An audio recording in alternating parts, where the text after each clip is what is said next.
This is Today's Business Leaders. Actionable advice from real-world professionals. And now here's your host, Gabe Arnold.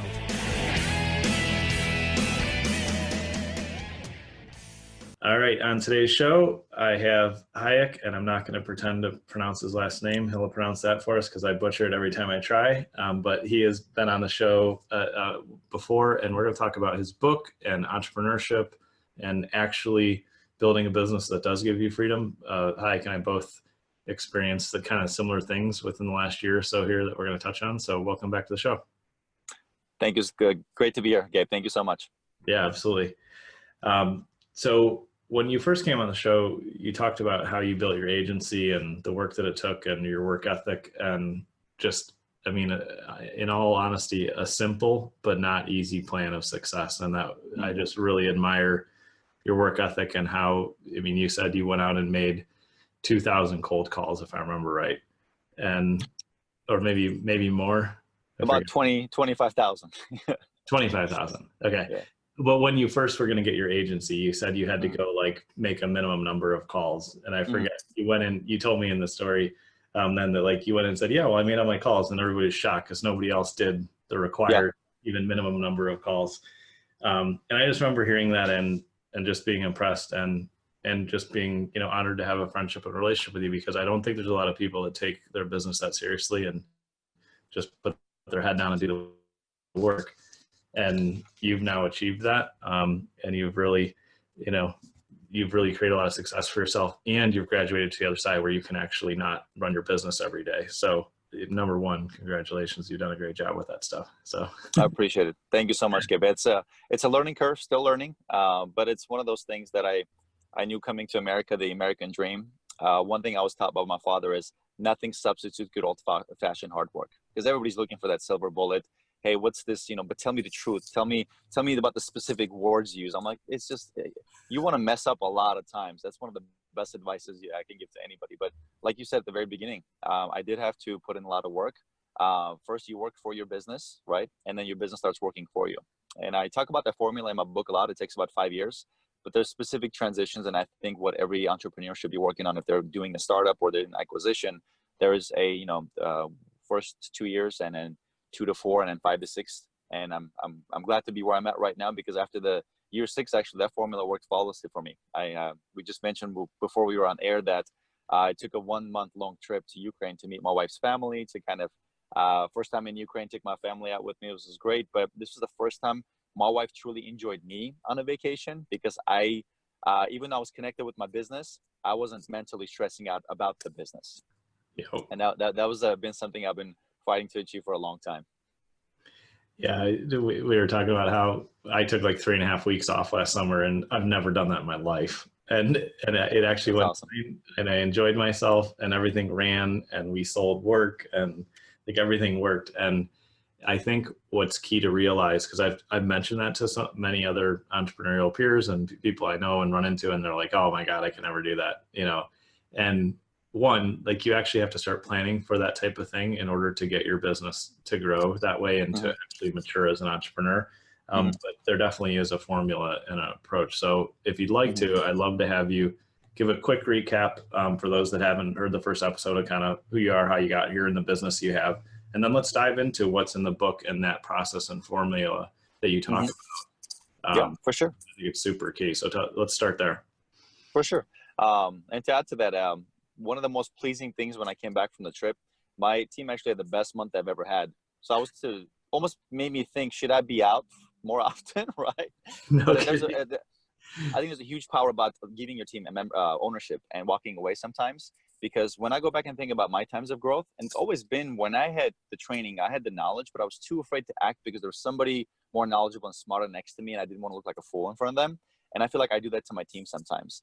They're to the point where they're as, if not more knowledgeable than me on many things. And the fact that I pulled myself away, they had the freedom to express themselves. And when they did that, I realized it's not failing. It's actually moving forward. They got better. They broke a record on many different categories. I came back and I'm like, I'm trying to roll up my sleeves to jump back into work, check my emails and putting out fires. Everything was taken care of. There's like one phone call I had to make. And I'm like, I'll take that one issue over how things used to be 9 years ago any day. So definitely I can talk more about that. Yep. And as far as, again, brief, short recap about my story, my family moved to the United States in year 2000. Back when, after Soviet Union collapsed, of course, a lot of countries took a really big toll. There was no economy. It killed the middle class. So there was no people working 9 to 5. To make money, a lot of families had to flee the country. A lot of people were going to, Spain, Switzerland. They were going to Russia. Our family did the same thing. So when I actually turned 6, my family moved to Moscow. And in Moscow, I was the only dark-haired, brown-skinned kid. I remember that. And it took me 3 years to finally fit in. And when I moved back to Armenia, and then we spent a few more years there, things didn't work out. Then this American Dream got really popular in Armenia in about late 90s. So at this point, my father applied for a visa. We got lucky. We got 2, so he could take me with him. So we came together, actually it was year 2001. And we thought it might take a few months, maybe a year, then we can bring the rest of my family. And I had my older sister, my younger brother, and my mom back in Armenia. So we came out here, little we knew how much resources and money it takes, how expensive attorneys are.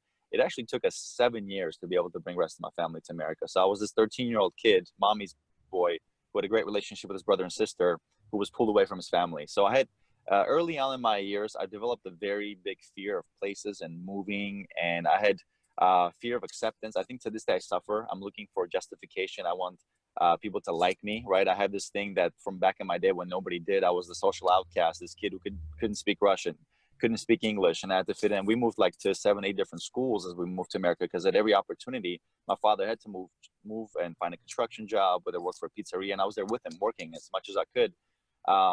And it actually taught me a lot of other valuable lessons. And one of them was, if you find a good opportunity, you really work hard, you make it work. And thankfully for me, at about age 18, I got stumbled upon the insurance industry. And I worked for an agency from age 18 to about 21, 3 years. I gained experience. Then I went to open up my own agency. I got the blessing of the gentleman I work with. And I remember I was the underdog. If you ever seen that movie, Pursuit of Happiness with Will Smith. So I kind of felt, I watched that movie and I cried like a baby. I'm like, this is kind of like my story. I remember being the poorest one, the youngest one, the one with least experience. I don't know how I made it to the internship. Apparently they really liked my, I don't know, the story, that maybe they felt sorry for me. So they put me into this 9-month internship. And I remember they gave me an ultimatum. They said, well, if you don't get names of 2,000 people that are going to become your customers, we're not going to let you open up your agency. And this was January of 2010. The internship began. And the grand opening of my office was going to be September of 2010.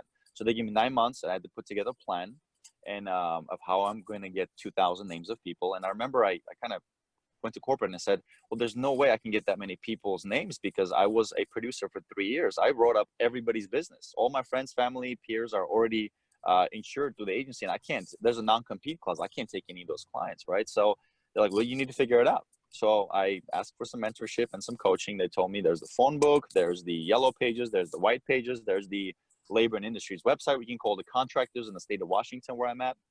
So I did that. For about 9 months, I remember during every lunch break where my peers would go eat during the internship, I would sit down and cold call. After every time the internship ended at 5 o'clock, a lot of my peers would go happy hour and hang out. I'd stay and cold call for 2-3 hours. And I remember I came up with a very good specific line. And to this day, we use this in my business. I just went on Google and looked up what are some of the marketing words that we hear. Because a lot of times we hear what we want to hear. And it said that the best marketing word is 4 letters, it's free. And the second marketing word is save. So my pitch was to call every single person I can and just say, my name is Hayk. I'm opening up an insurance agency in Seattle.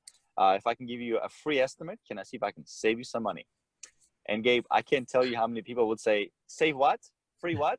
And I would say, same line again. So about 150 to 200 cold calls would get me about 8 to 9 to 10 people that said, yeah, call me when you open up your business. And that's the strategy I used. And I did the math. If I could do this 6 days a week, twice a day during my lunch and in the evenings, about 150, 200 cold calls would get me my 10 a day. And it got really tough at one point. So 10 a day was becoming mentally difficult. So I started looking for 10 no's, because I noticed a pattern between every 10 no's, I get 10 yeses.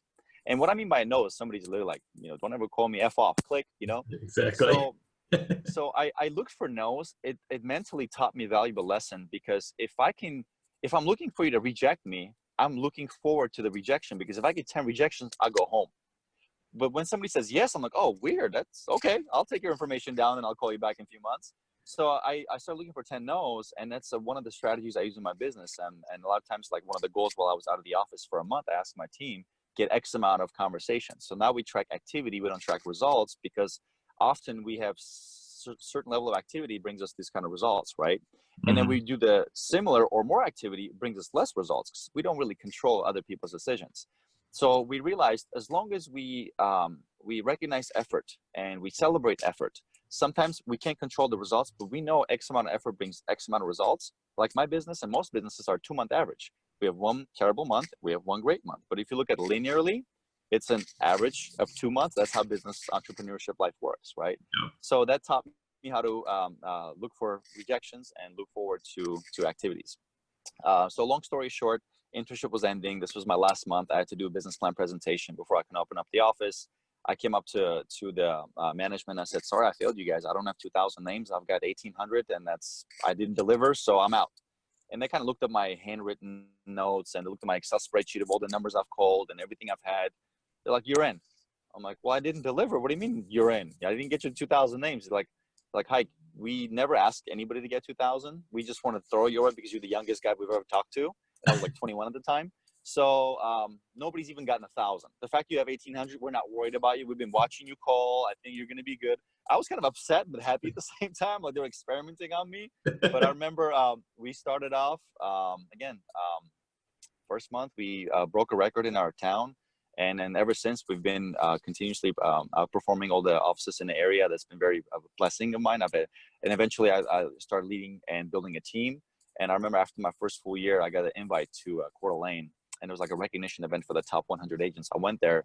And I'm like, wow, I'm just glad to be in the top 100. And I had my head down working. I wasn't really looking at too many reports. And then at the end, they're announcing like the top 10. You know, they're like, and I'm looking at these guys, they're legends. They've been around forever. And I'm like, I want to be like them. And then number 3, number 2. And then when they said number 1, and I heard my name as far as the top producing agent in the Pacific Northwest out of our 6 states, I turned red. I don't know. I think I had a tear coming down my eye. One of my good friend, mentor, Ali, was sitting next to me. He's like, dude, they say your name. Go to the stage. They're giving you an award. And I remember walking up there shaking. I shook hands with the vice presidents and then I took an award. They gave me a gift card, went back. Probably the best day of my life, when I actually felt like I went from this failing kid who had nothing going on for himself. I worked my butt off and actually I'm feeling some recognition. You know, there's a lot of people that talk about don't do things for recognition. I don't care. If you're a competitive person, recognition is nice. And It felt really good. I remember going to the bar. The vice president came in, we had a talk, a bunch of people high-fiving me and all this other stuff. But that taught me another lesson. And I came back to my office. There was like thousands of leads that weren't worked from me being gone from Thursday to Sunday, because I was working all of it myself. And I realized I don't want to do this for the rest of my life. I'm going to burn myself out. I am ambitious. I am hardworking. But how much more can I do this? Because one day I'm going to have a family. Nobody sees me. I'm leaving the house when I was living with my parents at the time. I'm leaving the house when it's dark and getting back home when it's dark. So I learned how to build a team. I started trusting my team more. And that's where my formula was born. First year, you are self-employed, right? You're doing everything. You're the employee of the business. And the reason why I think it's important for the business owner to walk in there and do a lot of the work himself or herself is because too many of them are walking in with lots of money and they think they're the CEO on day one. They're delegating right away. They're not replicating themselves. And I think replicating yourself should be a blessing, not a curse. Yeah. Often I've seen people replicate themselves and it's a curse because they're not that hardworking. They don't read good books. They don't wake up early in the mornings. They don't exercise. They don't compliment. They don't smile, right? And then they talk about how they have a terrible team. And I often, I've been blessed to have a lot of agents and business owners call me and ask me for advice about hiring. And that's one of the speaking gigs I do when I go around and speak to other agencies and territories. And one of the things I talk about is you don't attract what you want, you attract what you are. And if you want that to be a blessing, become something of value. And I'm not saying go become this, this mentor figure to all, but read good books. Start your day off on something positive. Exercise. And my idea of 4 F's in the book, which is the continuous pattern, the main pattern in the book talks about family, fitness, finance, and friendship, was born there because I noticed when I did take care of my health, I started running marathons, Spartan races, a triathlon. My team got curious. And all of a sudden they started signing up. They started doing Spartan races. They started doing marathons with me. And give it some time. They started reading the same books I was reading. They started listening to the same podcast I was listening to. Heck, they bought my own book. Now they're promoting my book everywhere, right? So, and I didn't ask for any of that, but also realized I attract what I am. A peer of mine called once and he's like, Hayk, where do you recruit your team? Like, is there a specific website that you go and you find these winners? I'm like, I I don't think I've ever found a winner. I found people with potential like I was. I was a loser, but I had potential. And the opportunity brought the good in me, right? Brought the good in me out to the business world. And instead of trying to find these good people, how do you develop them? Because if you suck, you're going to have a bunch of people that suck in your business. But if you are positive, if you are complimentary, if you are forgiving, if you are kind, if you're driven, you're coachable, that's what you're going to bring out in people. And if you bring out somebody who's negative, who's a vampire in your business, they can be so uncomfortable around the environment you've created in your business, they will quit. I have never had to fire somebody, but I've gone through 15 good team members in my business, and a lot of them just found a way out. And I kept the door open. So here I am, 9 years in. Like I said, again, there's a lot of still to learn in the business. But I think the challenge I took upon myself was 3 years ago when I said, you know what, I'm going to sit down. I'm going to write about what I think this business means, what I think this American dream means, what I think this missing link between the education world and the business world and the parental world means. Because I had a lot of theories and ideas, a lot of written content. And that was when I committed to actually run my first marathon. It was 4 years ago, actually, excuse me. And I couldn't run more than a few miles. So I ended up spending some time on elliptical walking, and I used my phone. I typed up the entire book on my iPhone. Later, when I pasted it into a Word document, and it wasn't really a book. It was going to be more like a manual to myself, because I wanted to have access to this and I wanted to be shared during my trainings. Mm-hmm. And when I had the good content, I approached a publisher. It was called Morgan James Publishing there out in New York. And they kind of blew me off. But I know what a rejection is, and I know how to call me a million times before I give up. Finally, I got one of their reps on the phone. He says, just send me your manuscript. I'll look at it. He calls me 2 days later. He goes, dude, we get like 10,000 submissions a year. We only accept 100 books, so we can take your book. So I said, it must be a good book then. He's like, yeah, it's a good stuff, so we'll take it. Long story short, Gabe, I ended up turning down the publisher's offer because of how much ownership was involved on their end. So I found a self-publishing company, and I paid, of course, a lot more money to self-publish, but ended up self-publishing. And here we are today talking a little bit about the book. So that's been the journey, and the long answer to your short question. No, thank you so much. I'm glad you shared that, because I just totally agree with you. There's nothing that compares to hard work and just getting in and doing it. And I also super agree with what you said.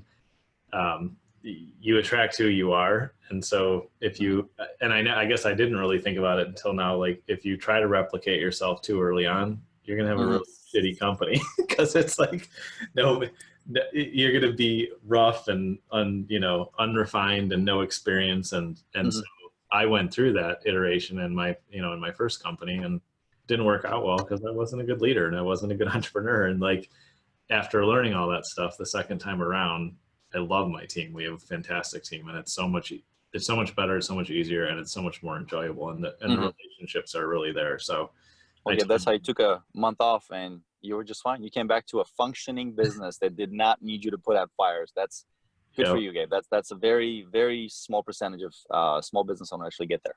Very small percentage. No, you're right. And it's because they're not building with that, with that mindset in place of like, what will this look like without me running it every day?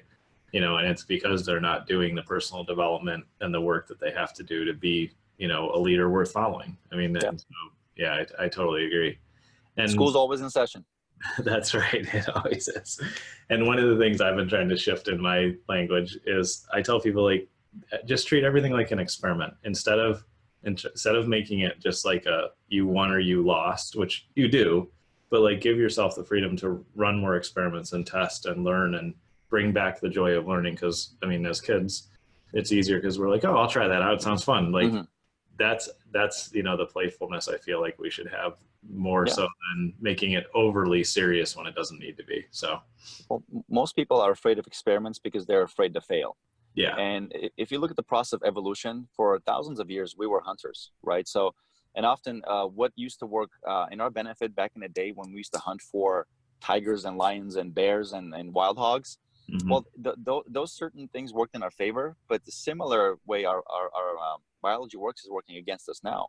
Back then, danger meant death. Like if you didn't check the cave before you went in there, you could have gotten killed, right? So we were taught to be very cautious of risk. If you didn't risk properly, you would die. So imagine thousands of years of those genetics are within us now, fight or flight mechanism. That's why when we hear a noise, we turn and look right away because it could be death, right? It could be a tiger coming to kill me and my family. So if we heard something urgent, we had to sacrifice what's important to look. Now Yeah. we sacrifice a lot of important things for urgent things, which is not working in our favor. And also, we're taught not to take risks for thousands of years, and we're almost as afraid of a risk now as we are of death. I know, it's And crazy. if you hear every story of every successful businessman, entrepreneur, anybody who did put a big footprint in history of success, it all involved the risk. So now it's the opposite, right? So I think once it took me a while to recognize that, but if you don't experiment, you don't ask that girl out, you don't start that business, you don't take the step to have children, there's a lot of joys in life you're actually going to miss out on. Or Yeah. even buy a gym membership. That's another big one. And I talk a lot about that in my book. So Yeah. No, I'm excited. I'm gonna read it. I haven't gotten it yet, but I'm gonna check it out. I love reading. I read all the time. I think you like it. I put 3 years of blood, sweat, and tears into it. Anything between putting my kids to sleep and waking up and 3-4 hours of sleep, and I probably cut 2-3 years off my life by lacking sleep to make sure that book was a possibility. But I live with no regrets. So Yeah. I'm pretty sure that was a good decision. That's awesome. And let's touch on for a minute. You talk about the different seasons of business that you've gone through and how that got you to where you can take a month off and everything was good. That I just know that alone is such a crazy dream for some people because they don't have the process or methodology. They don't know what that looks like. Let's walk through the different phases and what you discovered as far as that formula. Yeah. So phase one is when you have to figure everything out yourself. You're the research experiment in your own business, right? You're trying to figure out what type of clients you want. I mean, that's an important one, right? Do you really want the person that's going to call 15 times for something irrelevant, right? Yeah. So you have to kind of figure out what kind of clientele you want, what kind of marketing to do, how to speak to clients, how to do the appointments. Once you figure out the grind of the business, which is why a lot of people say hard work beats talent. It truly does at the beginning, but hard work is not required to run a successful business. It's smart work later. But if you don't do the hard work at the beginning, you will never get there. So that's why I say the first 1 to 2 years, if you're not the first one in, last one out, and if you're not grinding and cleaning your own floors, if you're not cutting expenses at every possible place to make sure you take care of your team and do the right things in your business, it's going to be hard for you to replicate yourself. So at the very beginning, one of my best advice is to keep your expenses low. Don't go in there just because you have the money and go with expensive lease. I've seen that happen, and a lot of them actually downgrade it later because they've overspent on $7,000 a month office space, which was not needed. My office was, I actually founded an insurance business in a subleased space that they weren't using because they went too aggressive on their space. So I subleased by $850 a month. One of the best decisions I made because I could put the difference between paying my team more and I could actually market better so I can get more good customers, good paying customers. Yeah. So at the beginning, I think you grind to learn what you need to teach, right? And by about year 2 to 3, I wish I was better at the beginning to train up front, but I wasn't, right? So I started training about year 2. What that meant is instead of thinking, do things right, so you have to do them, if you want to get things done right, do it yourself. That's such a wrong mentality in business. I started pulling in my team into the appointments. Instead of me thinking they have to go out there and work to earn their paycheck, I started pulling them into my own appointments. I started having them, hey, can you stop what you're doing? Listen to this conversation I'm going to have with this prospect. And they would often get so much more out of them not working, but getting trained and on-the-spot coaching and training than they would if I put them, hey, go call leads. A lot of the times I burn team members out. Burnout is a big one. A lot of people, what I've noticed in my business, people don't quit the business, they quit the leader because they think I'm going to expect too much of them. I'm going to make themselves burn themselves out. And I just ask them to do unreasonable things. So there's a huge power. And when you ask your team to do things they see you doing, right? So at the very beginning, it was important for me to be able to become the best in my business. Then I taught them how to be the best, right? So instead of me doing all the appointments and having them watch, by year 2 to 3, I was actually giving them the appointment. I was watching, giving them feedback afterwards. So about a year of that, I noticed they started becoming to the point where, Hayk, why are you my appointment now? Like, I got this. Like, they didn't even tell me about their meetings anymore. I would come to the office like, oh, guess what? I just did this and that and that and that. What do you think? I'm like, wow, that was amazing. It's almost like when a child grows up, right? And by, I think, year 5, you're no longer really doing appointments with clients. You're actually managing a team. So at this point, 10,000 hours are in. You got a team that knows how to do appointments. And it's a very important phase for a business owner to focus on team meetings and one-on-ones. And here's why I think a lot of business owners avoid one-on-ones, because they don't have a good relationship with their teams. They find it awkward to take them out. And so I do my one-on-ones religiously once a month. I take my team out to the office so there's no interruption. We just go have coffee or lunch. And I make them all about themselves. And I get so much out of it. I learned if there's any gossip going on in the office, if there's any issues going on, if there's any developmental problems that I can spend time on. And I know as long as my team is happy, my customers are happy, because it's a win-win situation of a well-oiled machine. Team is in good mood because I'm looking after them, I'm paying them well. The clients are happy because phones are being picked up with optimistic, hardworking, clever people. And at the end, when I don't get complaints on my inbox and paychecks are coming in, everybody's happy. But there's an order. First, you're the hardest worker. You replicate yourself. Once you replicate yourself, you start managing people you've replicated, which does take, unfortunately, 5 years. That's why a lot of people quit. And they say, 8 out of 10 businesses don't make it past year 1? True. But what happens after that?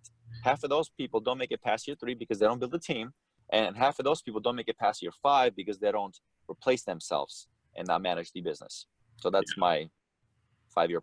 And I'm working on a second book, which is going to be specifically business. Even though in my current book, I talk about the 5-year rule, my second book is going to be short, maybe 100 pages, not 300 like this one, but it's going to go strictly around, instead of the philosophy of business, I'm going to tell people exactly what I think they need to do to cold call, build a list of clientele, how to ask for the business, how to follow up, how to write the business, how to hire, replace themselves, and have a business by year 5. So that's going to take me about another year, but hopefully you and I will have another interview like this about that in a year from now.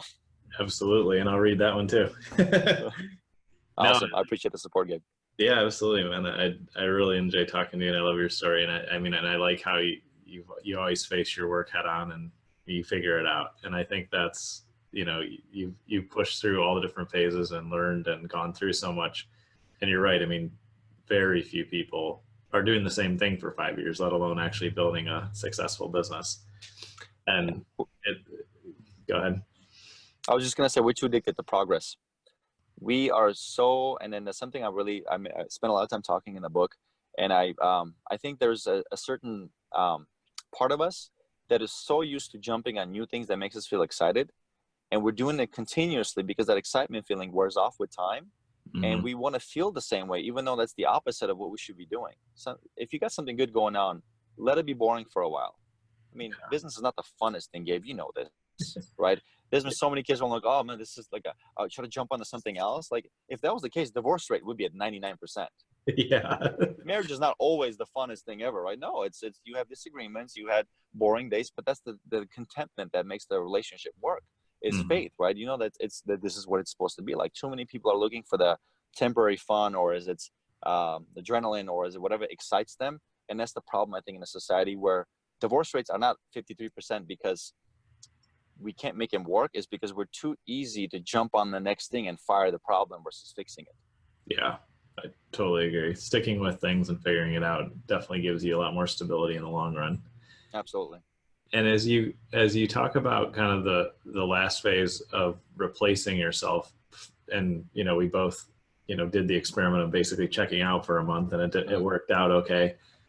Where do you see, and I'm just curious because I'm not there yet, where do you see yourself in another 3 to 5 years? Will you ever go to work, or will you ultimately have just completely replaced yourself and start a new business? Or where do you see yourself at this stage? Because you've done all the work and now you have a really successful agency. You obviously have the free time. You can do what you want in a lot of senses, right?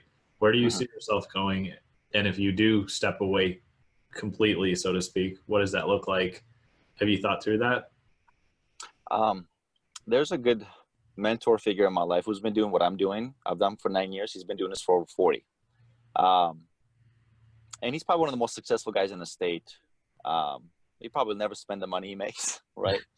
And one thing I've always admired about him, even though years and years ago, he could have been the guy who kind of walked away, he still goes up to corporate meetings. He still goes to functions, and he's the first one, the very first row. He takes a lot of notes. He's very humble, very coaching and coachable, very modest, but he's always involved with his business.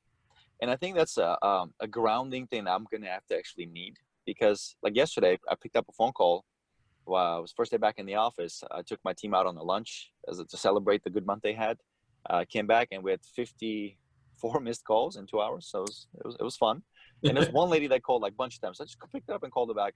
I'm like, hey, and then it reminded me, it was, there's a high level and low level conversation. So a lot of times, a lot of CEOs and owners of business, when they get to the point where they got a good team, I only want to take the best appointments and the most intelligent clients. I don't want to talk to a low-level type of conversation when somebody's asking about their bill.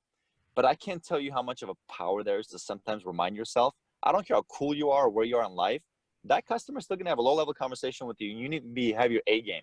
So and I think once in a while, it's a reality check to go back and realize it's not easier. It was the same difficulty conversation I had to have with that customer. I got off the phone. I was like, well, it was refreshing. And I felt good about myself. And knowing the fact that I'm connected with my clients, once in a while I can talk with them. Yeah, there's a certain sense of building a business, letting it grow on its own, moving on to the next, move on to the next. And yeah, there's certain, I have a construction business that, you know, did the same thing, pretty much running on its own. But once in a while, grounding yourself with the business is very important. It's part of my motivation. I don't ever see myself building a business and letting it run on its own and trusting everything to my manager. I'm always going to be in a way involved. It'll be less with time, but I'm the type of person that's going to have to need to do something. Like my wife thinks I'm crazy. Like randomly, I'm like, I'm signing up for Ironman. She goes, what's wrong with you? Right. So I can't. I need to be doing something about, I don't know, 10, 15 hours a day. If it's not work, I'm going to be training. If it's not training, time with kids. If it's not time with kids, time with something else or writing a book or anything like that. So just knowing the way I'm wired, I can't detach myself from things that I'm passionate about. Yeah, no, I love it, man. I think that's awesome. And I appreciate the honest answer, because that's where it's like, for me, it's like, what does that next level look like? And I do have some reservations about stepping away completely. So I think it's a good answer. There's no right or wrong, Gabe. If I may give any advice to anybody, don't listen to anybody. Take a few days to think about it. Listen to your heart. Ask for some good mentors' advice and just go with it. Yep. There's no right or wrong. Yeah. Absolutely.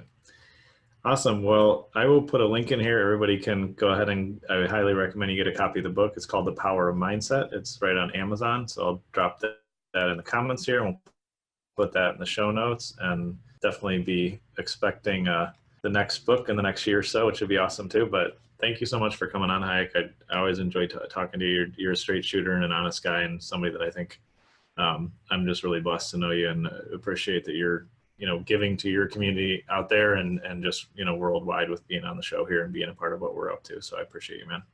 Awesome, Gabe. Thank you for the time again to be on your show. And I hope you like my office today, because as I said, I don't have a conference room in my office anymore. I kind of outgrew the space. So I'm taking all these private calls out of my car these days. No worries. It's perfect, man. Thank you so much. Pleasure. Thank you.